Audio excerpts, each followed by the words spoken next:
Day one begins in Sydney under a soft coastal light, the kind that settles gently over the harbour and signals both expectation and scrutiny. Prince Harry and Meghan Markle arrive with a calm, measured pace, stepping into a schedule that blends purpose with symbolism. Their first stop is centred on mental health, a theme that has long defined Harry's public work. The couple attends a community forum bringing together youth advocates, counsellors and families navigating the reality of anxiety and depression. The atmosphere is attentive rather than ceremonial. Meghan listens closely, leaning forward, maintaining eye contact, offering responses that feel considered rather than rehearsed. Harry speaks with familiarity, drawing from years of involvement in similar initiatives, emphasizing the need to normalize conversations around emotional well-being. From there, they move to a local hospital facility where they meet healthcare workers and patients. The visit is structured but not rushed. Conversations stretch longer than scheduled, especially when speaking with young patients and their families. Meghan spends time asking questions about care routines, while Harry focuses on the strain faced by frontline staff. The tone remains grounded. There is no spectacle in the rooms, only quiet exchanges that carry more weight than any public address. Later in the afternoon, the couple visits a community organisation focused on digital safety and online harassment. Meghan takes a leading role here, referencing the impact of online abuse in a way that resonates with both teenagers and parents in attendance. The discussion shifts toward practical tools, resilience, and the responsibilities of platforms and users alike. Harry adds to the conversation by highlighting the broader societal implications of unchecked digital hostility. As evening approaches, they attend a small reception with local leaders and advocates. It is not lavish. The focus remains on conversation, partnerships, and shared priorities. They depart without fanfare. The first day, defined by substance rather than ceremony. Day two opens with a visit to Bondi Beach. The setting is relaxed, but the attention is intense.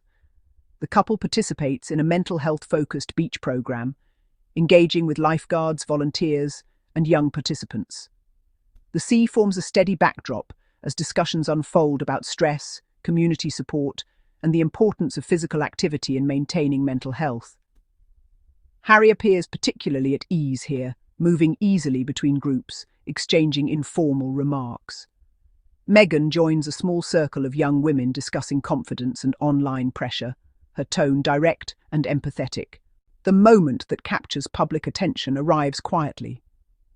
Amid the gathering, an ordinary beachgoer remains absorbed in her book, seemingly indifferent to the presence of the couple. The image circulates widely, interpreted in various ways, but within the setting, it passes almost unnoticed. The visit continues without disruption. From Bondi, they travel to a youth centre where programs focus on mentorship and skill building. The environment is energetic. Music plays softly in the background, and walls display artwork created by participants. Meghan engages with a group working on creative projects, discussing storytelling and expression. Harry joins a workshop centred on teamwork and leadership, drawing parallels to his own experiences in structured environments. In the afternoon, they attend a roundtable discussion with veterans connected to the Invictus community. This segment carries a different tone, more reflective and deeply personal. Stories are shared openly, some marked by hardship, others by resilience and recovery. Harry's connection to this space is evident. He listens more than he speaks, allowing others to take the lead. Meghan offers support in quieter ways, often through brief but meaningful exchanges. The day concludes with a visit to a sailing initiative in Sydney Harbour. The programme focuses on rehabilitation and confidence building through maritime activities. The setting provides a contrast to earlier discussions. The open water, the steady rhythm of the boats, and the teamwork required to navigate them all reinforce themes of trust and cooperation. Meghan observes closely before stepping onto a vessel, while Harry engages more directly with participants, discussing the technical and emotional aspects of the activity. Day 3 shifts the pace slightly, beginning with a visit to a school engaged in social development programs. The atmosphere is lively, with students eager and unfiltered in their curiosity. Meghan takes time to speak about education, resilience, and the importance of voice. Harry shares stories that emphasize perseverance and adaptability. The interaction feels genuine, marked by laughter and moments of candid exchange. From the school, they proceed to a women's leadership initiative. This setting brings a more structured dialogue. Topics include entrepreneurship, representation, and the challenges faced by women balancing multiple roles. Meghan leads much of the conversation, drawing from her own experiences in media and public life. Her approach is measured, focusing on actionable insights rather than broad statements. Harry contributes by emphasizing the role of allies in advancing equality. The afternoon is dedicated to a cultural visit, where they engage with local artists and community leaders. The focus here is on heritage, identity, and the preservation of stories. Meghan shows particular interest in the narratives behind the artwork, asking detailed questions about inspiration and process. Harry listens, occasionally drawing connections to global efforts in cultural preservation. Later, they attend a small gathering tied to a wellness retreat. The event is intimate, with a select group of participants. Meghan's involvement here draws attention, particularly regarding the brevity of her appearance. She interacts briefly, acknowledging attendees and engaging in light conversation before departing. The decision becomes a point of discussion, though within the setting, it is handled without tension. The evening closes with a private dinner involving key figures from various sectors. The conversation spans topics from mental health to environmental sustainability. The setting allows for deeper engagement away from public scrutiny. Both Harry and Meghan appear focused, asking questions and listening more than speaking. Day 4 begins with a visit to a community kitchen initiative. The program addresses food insecurity and social isolation, bringing together volunteers and those in need. Meghan participates in meal preparation, moving comfortably within the space. Harry engages with volunteers, discussing logistics and the challenges of sustaining such efforts. The atmosphere is warm, defined by cooperation and shared purpose.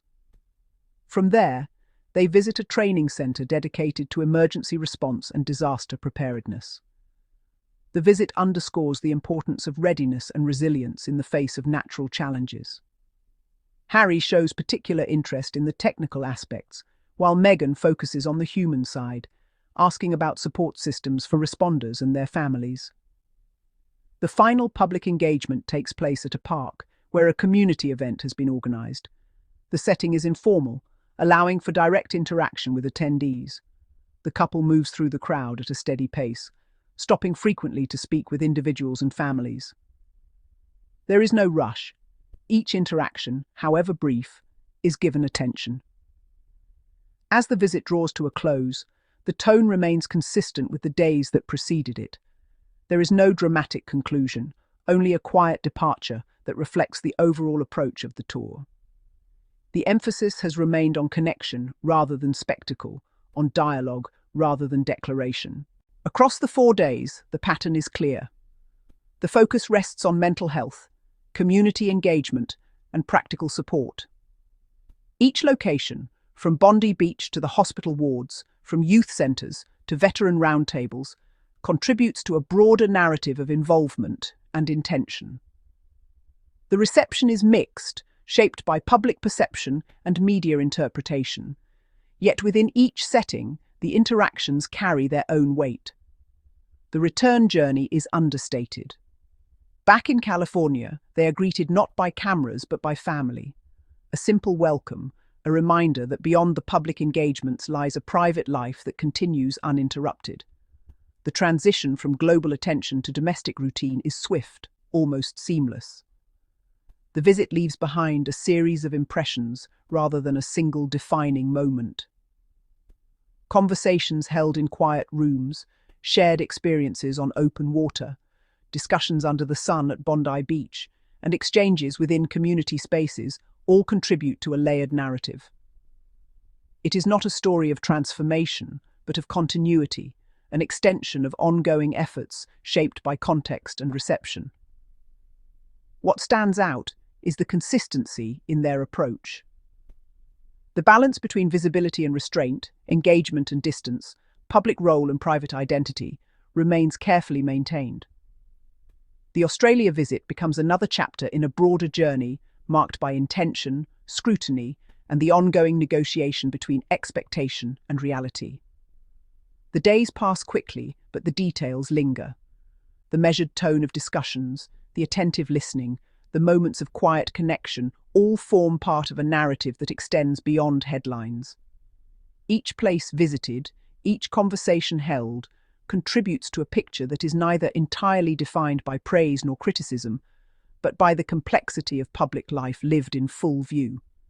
In the end, the 4-day visit is less about destination and more about presence. Each location serves as a setting for interaction, each engagement an opportunity to reinforce themes that have come to define their work. The result is a sequence of moments that, when viewed together, offer a clear sense of direction, even as interpretations vary. The story does not conclude with departure. It continues in the spaces they leave behind, in the programs supported, the conversations initiated, and the individuals who carry those exchanges forward. The visit becomes part of an ongoing narrative, one that evolves with each new setting, each new audience, and each new response.